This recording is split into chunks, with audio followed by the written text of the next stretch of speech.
네, 안녕하십니까. 오늘은 존 시라엘 목사님의 강해 시리즈 중에서 마태복음서 강해를 몇 군데 나눠보도록 하겠습니다. 이 기독교 문서 선교회에서요, 아주 오래전인 1984년에 출간된 책입니다. 목차를 보면 차례 1번 그리스도의 족보부터 96 장에 해당하는 그리스도의 최후의 명령으로 이제 끝이 납니다.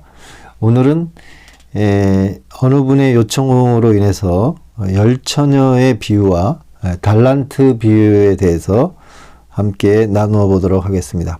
페이지는 277페이지입니다. 그렇게 길지가 않습니다. 이렇게 짧게 나와 있기 때문에 한번 같이 생각해 보고자 하겠습니다. 챕터 80이고요. 열처녀 비유, 마태복음서의 25장 1절에서 13절에 있는 말씀입니다. 우리가 지금 시작한 장은 주님의 감람산 위에서의 예언적인 말씀의 연속입니다. 모든 말씀에서 언급하고 있는 때는 명백하고 분명합니다. 처음부터 끝까지 그리스도의 재림과 세상의 종말에 대해 계속적으로 언급되어 있습니다. 이 장 전체는 세 가지로 크게 구분이 됩니다. 첫째로 우리 주께서는 깨어있고 마음을 굳게 지켜야 하는 이유로서 주님의 재림을 말씀하십니다. 열처녀의 비유로서 바로 이 요지를 이야기하십니다. 둘째, 근면과 충성을 해야 하는 이유로서 주님 자신의 재림을 말씀하십니다. 그것을 달란트의 비유로 설명하고 계십니다. 세 번째로 가장 장엄하고 아름다운 신약 성경의 말씀으로 심판의 큰 날을 묘사하시면서 이 말씀을 끝맺습니다. 우리가 방금 읽은 열처녀의 비유에는 특히 엄숙하고 우리를 일깨워주는 교훈이 있습니다. 그것에 대해 알아보도록 하겠습니다. 첫째로 우리가 알 수 있는 것은 주님의 재림 시에 교회는 선과 악이 뒤섞여 있는 상태일 것이라는 사실입니다. 신앙을 고백하는 그리스도인들의 교회는 등을 들고 신랑을 맞으러 나간 열처녀와 같다. 그들은 모두 등을 들고 있지만 5사람만이 불을 켜기 위한 연료로서 그들의 그릇에 기름을 담아 가졌습니다. 그들 모두는 바라는 하나의 목적을 가지고 있다고 고백을 합니다. 그러나 5사람만이 진정 슬기롭고 나머지는 미련합니다. 그리스도의 보이는 교회도 똑같은 상황입니다. 교인들은 모두 그리스도의 이름으로 세례를 받으나 이 모든 자가 다 그리스도의 목소리를 진실로 듣고 그를 따르지는 않습니다. 그리스도인이라 칭함을 받고 그리스도인의 한 사람이 될 것이라고 신앙을 고백하지만 모든 사람이 다 그들의 마음에서 성령 은총을 가지는 것은 아니며 모두가 그들이 고백한 대로 되지는 않는 것입니다. 우리 자신의 눈으로 볼 때도 현재도 그렇습니다. 주 예수님께서는 그분이 다시 오실 때 그리하리라고 말씀하십니다. 이 각주가 있는데요. 이 각주가 내용이 좋습니다. 몇몇 주석가들은 이 비유에 대해 다른 견해를 가지고 있음을 밝혀두고자 합니다. 그들은 열처녀는 참 신도들을 나타내며 5명의 미련한 자들은 타락한 자들이거나 주님이 돌아오셨을 때 특혜를 받지는 못하지만 결국 구원을 받을 신도라고 설명하는 주석가들이 있습니다. 그러나 이 존 시라엘 목사님의 이 견해는 이 견해의 정당성을 인정할 수 없다고 말씀하십니다. 이 비유의 결론에 명백한 의미를 심하게 침해하는 듯이 보이며 이 부분에서 주님의 설교의 일반적 취지에 일치하지 않고 성경의 많은 구절들과도 모순이 됩니다. 내가 믿기로는 존 시라엘 목사님입니다.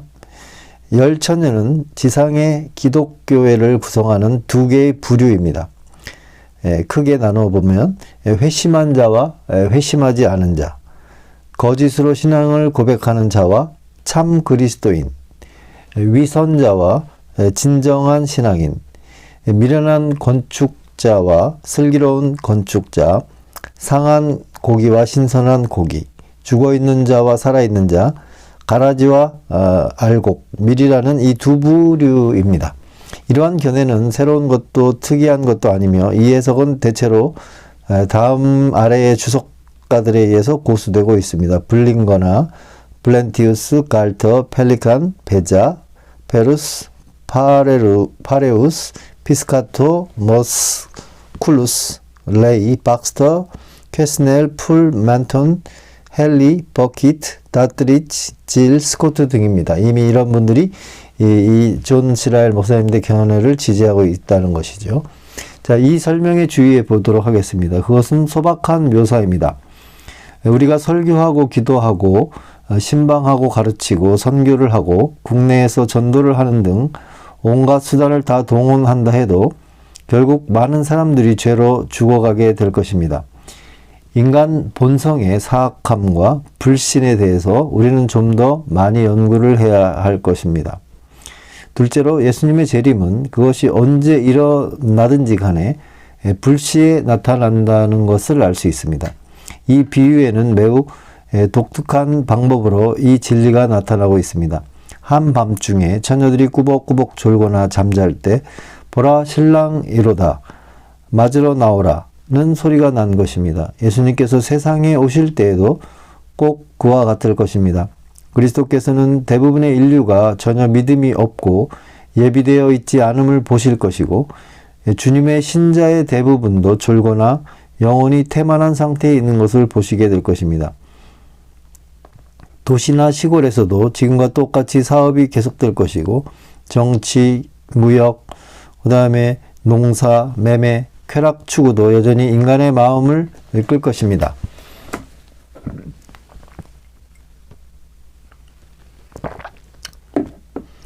부유한 사람들은 훨씬 호화롭게 될 것이고 가난한 사람은 투덜대고 불평할 것입니다.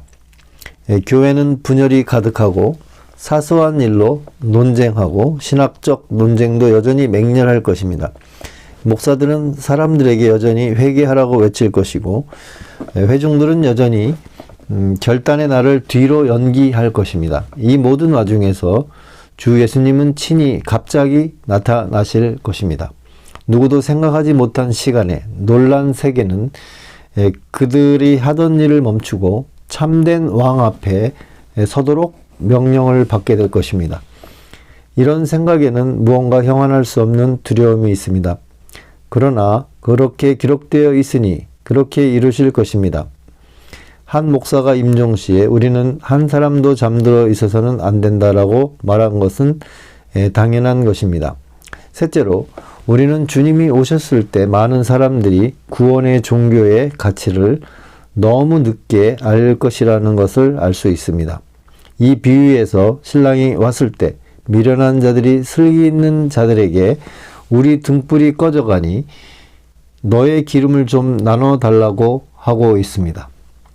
이 비유는 그 이상의 것을 우리에게 말해줍니다. 슬기 있는 자들이 나눠줄 기름이 없기 때문에 미련한 자들은 그들 스스로 사기 위하여 갔던 것입니다. 결국 이 비유에서 미련한 자들은 문이 닫혔을 때야 와서 들어갈 수 있게 해달라고 부탁을 하지만 소용이 없는 일이 될 것입니다. 주여 우리에게 열어주소서라고 외칠 것입니다. 이 모든 것은 앞으로 올 모든 일에 대한 생생한 상징의 표현입니다. 우리는 그것들이 진실임을 모르고 영원한 파멸로 가지 않도록 우리 경험에 비추어서 조심하도록 해야 합니다. 언젠가는 기독교가 꼭 필요하다고 하는데 대해 모두 의견을 같이 하게 될 날이 있을 것입니다. 신앙을 고백하는 대다수의 그리스도인들이 그것에 관해 전혀 고려하고 있지 않다는 것을 이제는 알아야 합니다. 그들은 죄책감이 없고 예수님에 대한 사랑이 없고 거듭남, 중생에 대해서는 아무것도 알지 못합니다. 회개와 신앙과 은혜와 거룩 등등은 그들에게는 단지 명칭에 불과한 것입니다. 그것들은 그들이 싫어하고 관심도 없는 주제들입니다. 그러나 이 모든 사물의 상태는 어느 날인가 종말을 맞게 될 것입니다. 지식, 확신, 영혼의 가치와 구세주가 필요하다는 것이 모든 인간의 마음에서 번개처럼 터져 나올 것입니다. 그러나 너무 늦을 것입니다. 주님이 돌아오실 때 기름을 사기에는 너무 늦을 것입니다. 그날까지 발견하지 못한 잘못은 돌이킬 수가 없는 것입니다. 우리의 신앙 때문에 조롱을 당하고 박해를 받고 미련하다는 소리를 들어보았습니까? 인내심을 가지고 그것을 참읍시다. 그리고 우리를 박해하는 자를 위하여 기도합시다. 그들은 그들이 무슨 일을 하고 있는지 알지 못합니다. 어느 날인가 그들은 확실히 그들의 마음을 바꿀 것입니다. 그러나 우리는 우리가 슬기로웠고 그들이 미련한 자였음을 고백하는 소리를 듣게 될 것입니다. 전 세계는 어느 날인가 하나님의 성도들이 현명하고 슬기로운 선택을 하였음을 알 것입니다. 넷째로 우리는 그리스도께서 재림하셨을 때 참 그리스도인들은 그들의 주인을 위해 당한 고통에 대한 큰 상을 받는다는 것을 알 수 있습니다. 신랑이 왔을 때 예비하였던 자들은 함께 혼인잔치에 들어가고 문은 닫힌지라는 말을 듣습니다. 참 그리스도인들만이 재림을 예비하고 있음이 밝혀집니다. 속죄의 피로 씻기고 그리스도의 의로 옷을 입고 성령으로 새롭게 탄생하여 담대하게 주님을 맞아 어린 양의 혼인잔치에 앉아 더 이상 수고하지 않게 되는 것입니다. 분명히 말하지만 그것이야말로 정말 복스러운 소망인 것입니다.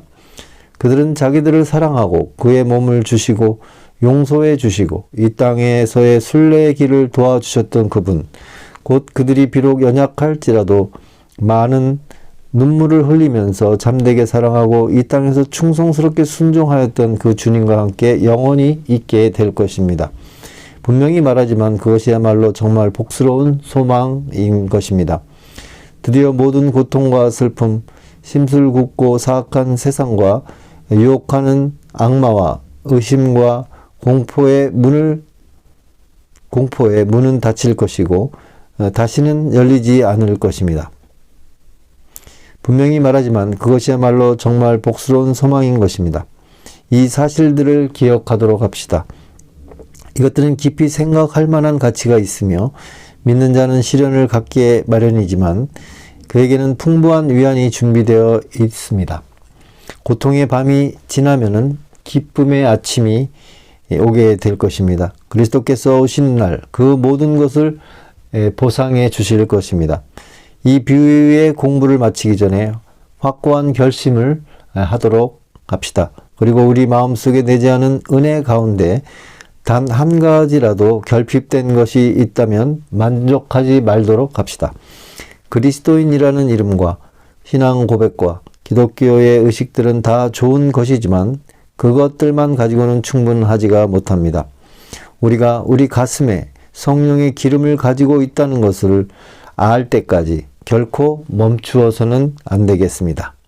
네, 오늘은 이 존 라일 목사님의 마태복음 강해서 중에서 열처녀 비유에 대해서 함께 나누어 보았습니다. 이 내용을 보면은 깊이 생각해 볼 부분이 많이 있는 것 같습니다. 다음에 달란트 비유를 이어서 하도록 하겠습니다.